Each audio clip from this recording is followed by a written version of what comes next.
Princess Anne's marriage to Captain Mark Phillips may have seemed like a fairy tale, but behind the royal facade was a world of drama, secrets, and shocking revelations. From affairs to emotional distance, their union crumbled under the weight of public pressure and private struggles.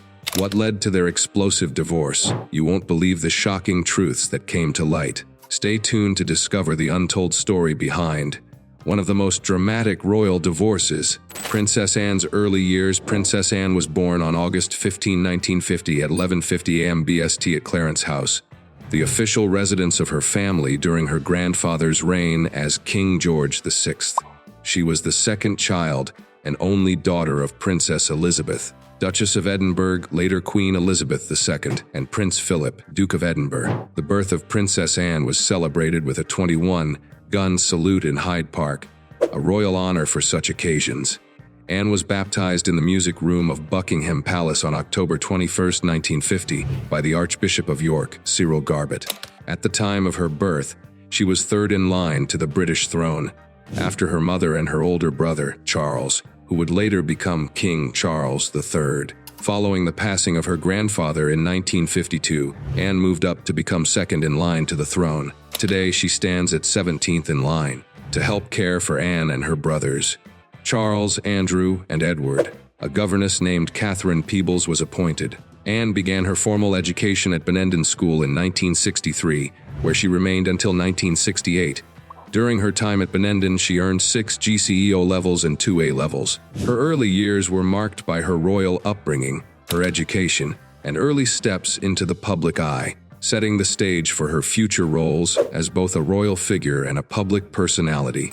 Royal family life. Princess Anne's life within the royal family was one of privilege, but also responsibility.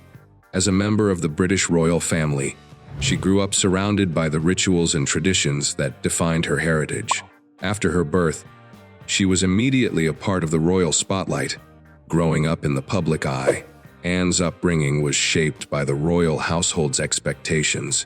She was raised alongside her brothers Charles, Andrew, and Edward in Buckingham Palace, where she received a private education under the guidance of a governess, Catherine Peebles.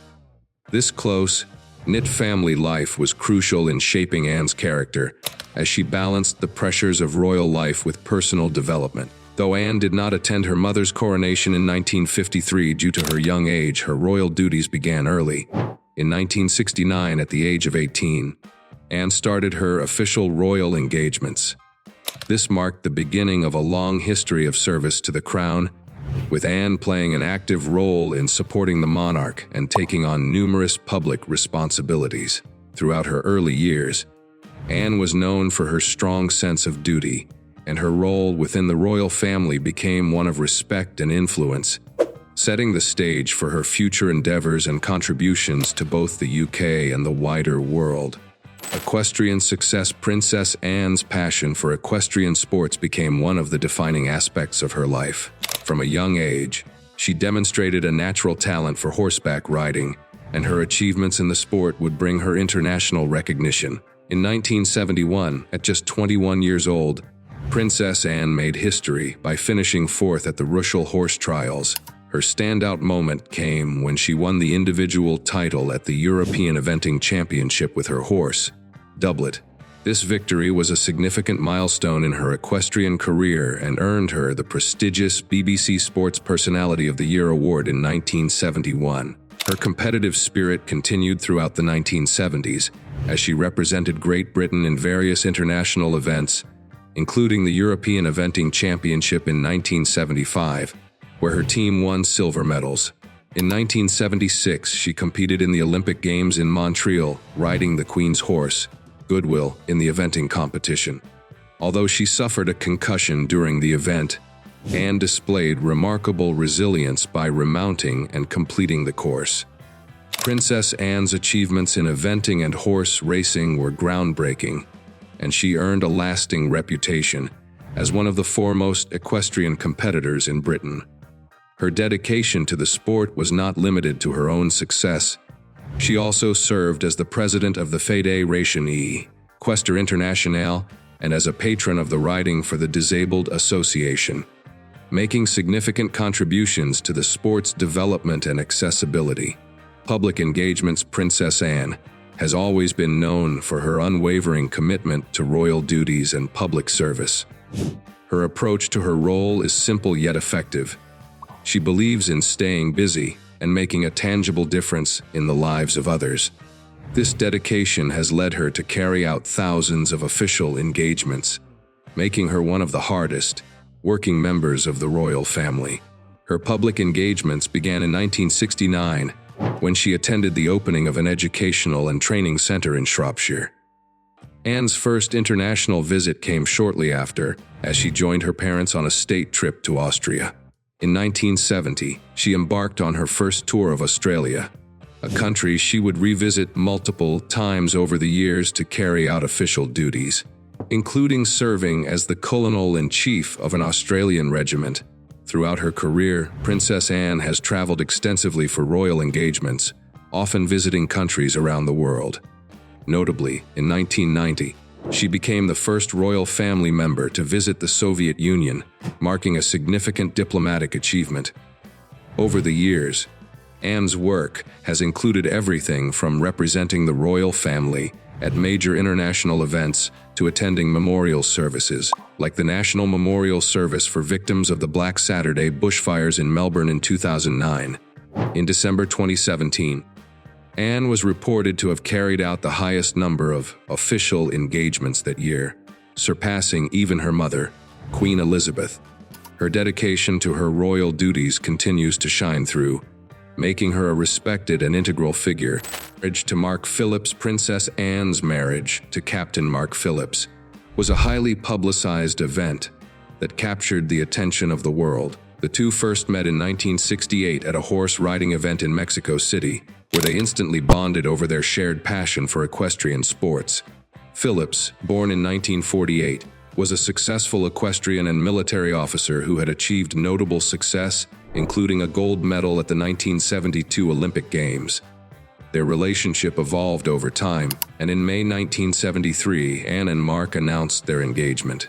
The media and public were captivated by their romance, and their engagement was marked by Anne's stunning sapphire ring, which featured a square-cut sapphire surrounded by 2 diamonds. Anne was confident that their relationship could withstand the pressures of royal life, famously responding, "It's got to, hasn't it?" when asked about their future together. Their wedding took place on November 14, 1973, at Westminster Abbey in London, drawing millions of viewers around the world. It was the first wedding among the Queen's children, and the event was broadcast live, making it a significant moment in royal history. Princess Anne wore a high-colored gown with bell-shaped sleeves and a 7-foot-long train, complementing her look with the Queen Mary fringe tiara, a royal family heirloom.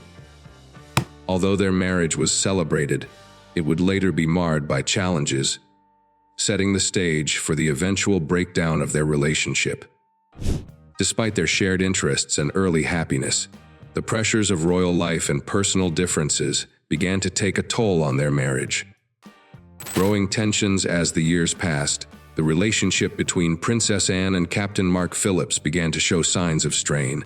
The arrival of their children, Peter in 1977 and Zara in 1981, marked a significant shift in their lives, but unfortunately, it also brought underlying issues in their marriage to the surface. The birth of Zara was particularly pivotal, as it revealed growing cracks in their relationship. While the birth of children often strengthens bonds, for Anne and Mark, it seemed to create a growing emotional distance. By the early 1980s, the couple started to spend more time apart, even staying in separate hotel rooms when they traveled away from the UK. This physical separation was a clear indication of the emotional detachment between them. Unlike other high-profile royal marriages, such as that of Prince Charles and Princess Diana, Anne and Mark's struggles remained largely private, with little media attention. This allowed them to be more candid about their unhappiness. Princess Anne, who had always maintained a secondary role in her personal life and supported her husband, began to realize that the marriage was no longer fulfilling. Despite attempts to preserve their union, it became clear that their relationship had deteriorated into one of mutual indifference. The cracks in their marriage were becoming impossible to ignore, and the stage was set for the eventual separation that would change the course of their lives. The divorce reveal, the tension that had been building between Princess Anne and Captain Mark Phillips, came to a head when their separation was officially announced in 1989. Though they initially claimed that there were no immediate plans for divorce, their decision to live apart made it clear that their relationship had reached an impasse. Behind the scenes, their marriage had been unraveling for years, marked by infidelity and emotional detachment. Mark Phillips had been involved in several extramarital affairs, most notably with Heather Tonkin, a New Zealand art teacher, which resulted in the birth of a daughter, Felicity, in 1985. Though the affair was kept secret at the time, a DNA test in 1991 confirmed that Mark was Felicity's father. This revelation was a significant turning point, leading to further strain between him and Anne. On the other hand, Princess Anne also had her own affairs. She was romantically linked to her bodyguard, Peter Cross, and there were rumors of a relationship with actor Anthony Andrews. However, the most publicized affair was with Commander Timothy Lawrence, which would eventually lead to Anne's second marriage. The scandal surrounding their relationship became a defining moment in the breakdown of her marriage to Mark. By 1992, after 18 years of marriage, Princess Anne officially requested a divorce from Mark Phillips. The process was swift, with the judge approving the divorce in just 4 minutes. Despite their mutual agreement to part ways, the divorce marked the end of a chapter in Anne's life, paving the way for her future with Timothy Lawrence. Life after divorce. After her divorce from Captain Mark Phillips in 1992, Princess Anne quickly moved forward with her life, and within months, she married Commander Timothy Lawrence in a private ceremony in Scotland. The wedding, held in December 1992, was a more intimate affair compared to her first marriage.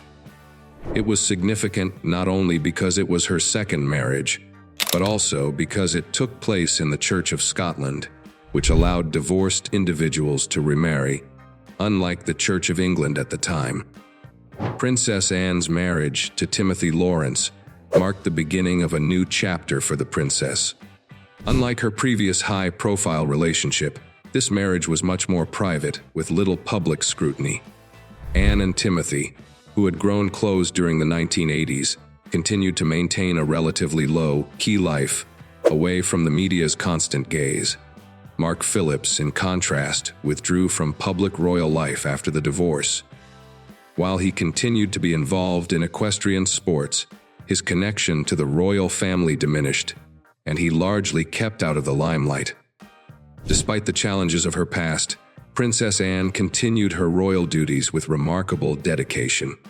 She maintained a reputation for being one of the hardest working royals, focusing on her charitable endeavors, equestrian work, and public engagements. Her second marriage to Timothy Lawrence remains strong, and together they have quietly built a life outside the pressures of royal fame. The end of her marriage to Mark Phillips marked a turning point, but Anne's resilience and unwavering commitment to her duties have solidified her place as one of the most respected members of the royal family. What do you think about Princess Anne's journey from royal engagement to her dramatic divorce? Do you think her second marriage with Timothy Lawrence was the right decision? Drop your thoughts in the comments below, and don't forget to hit that subscribe button so you never miss a deep dive into the royal family's most shocking secrets. Next up, don't miss our next video, William's 2 de Fee leaves Queen Camilla in tears. Coming soon!